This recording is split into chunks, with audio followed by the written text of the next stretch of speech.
Shalom, hari ini kita lanjut ke materi yang berikut mengenai sasaran penyuluhan pertanian. Sasaran penyuluhan pertanian berdasarkan Undang-Undang Republik Indonesia Nomor 16 tentang Sistem Penyuluhan Pertanian, Perikanan, dan Kehutanan pada bab 3 pasal yang kelima mengatakan bahwa sasaran penyuluhan pertanian adalah yang pertama, pihak yang paling berhak memperoleh manfaat penyuluhan meliputi sasaran utama dan sasaran antara. Sasaran utama penyuluhan pertanian yaitu pelaku utama dan pelaku usaha. Sedangkan untuk sasaran antara penyuluhan yaitu pemangku kepentingan lainnya yang meliputi kelompok atau lembaga pemerhati pertanian, perikanan, dan kehutanan, serta generasi muda dan tokoh masyarakat. Sujitno 1968 menyatakan selaras dengan pengertiannya yang menjadi sasaran penyuluhan pertanian adalah petani dan keluarganya, yaitu bapak tani, ibu tani, dan pemuda-pemudi atau anak-anak tani.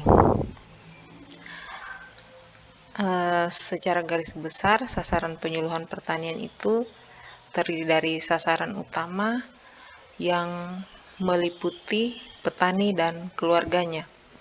Sasaran utama adalah sasaran penyuluhan pertanian yang secara langsung terlibat dalam kegiatan bertani dan pengelolaan usaha tani. Termasuk dalam kelompok ini adalah petani dan keluarganya.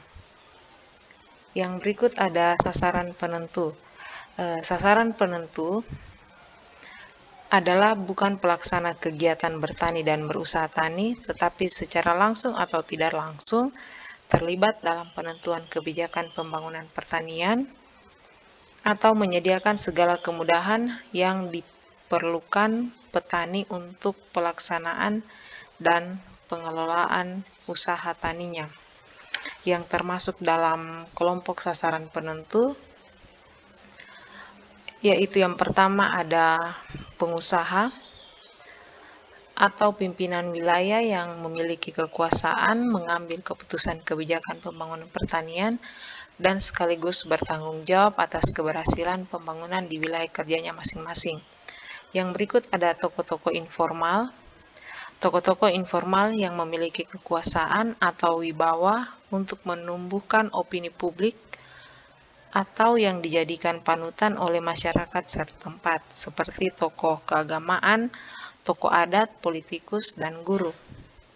Yang berikut adalah para peneliti atau ilmuwan. Para peneliti atau ilmuwan sebagai pemasok informasi teknologi yang diperlukan oleh petani berupa inovasi tentang teknik bertani, pengelolaan usaha tani, dan pengorganisasian petani. Yang berikut adalah lembaga perkreditan. Lembaga ini berkewajiban menyediakan kemudahan kredit bagi petani kecil yang memerlukan pembelian sarana produksi dan peralatan bertani, pengelolaan usaha tani, termasuk upah tenaga dan biaya hidup keluarganya selama musim pertanaman sampai panen. Selanjutnya ada produsen dan penyalur sarana produksi peralatan pertanian. Dan sasaran yang penentu yang berikut adalah pedagang dan lembaga pemasaran lainnya. Dan yang terakhir adalah pengusaha atau industri pengolahan hasil-hasil pertanian. Selanjutnya ada sasaran pendukung penyuluhan pertanian. Sasaran pendukung adalah pihak-pihak yang secara langsung maupun tidak langsung memiliki hubungan kegiatan dengan pembangunan pertanian, tetapi dapat diminta bantuannya guna melancarkan penyuluhan pertanian. Yang termasuk dalam kelompok ini adalah para pekerja sosial, seniman, konsumen hasil-hasil pertanian, dan biro iklan. Nah, sasaran pendukung ini biasanya mereka yang terlibat dalam pemasaran hasil-hasil pertanian, sehingga ada beberapa kelompok yang berkontribusi di dalamnya. Misalnya seniman, konsumen yang membutuhkan hasil-hasil pertanian, dan biro-biro iklan yang membantu dalam proses pemasaran hasil-hasil pertanian. Nah, seniman juga di sini berfungsi bisa mendesain paket, mendesain logo iklan yang digunakan sebagai media dalam pemasaran.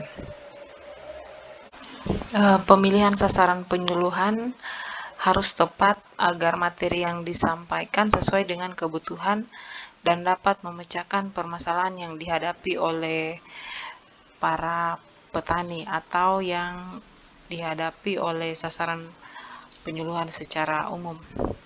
Jadi dalam penyampaian penyuluhan, materi-materi yang diberikan itu harus sesuai dengan kebutuhan yang dihadapi, sehingga keluarga petani dapat terbantu dari segi memanage usaha taninya maupun dalam peningkatan usaha tani.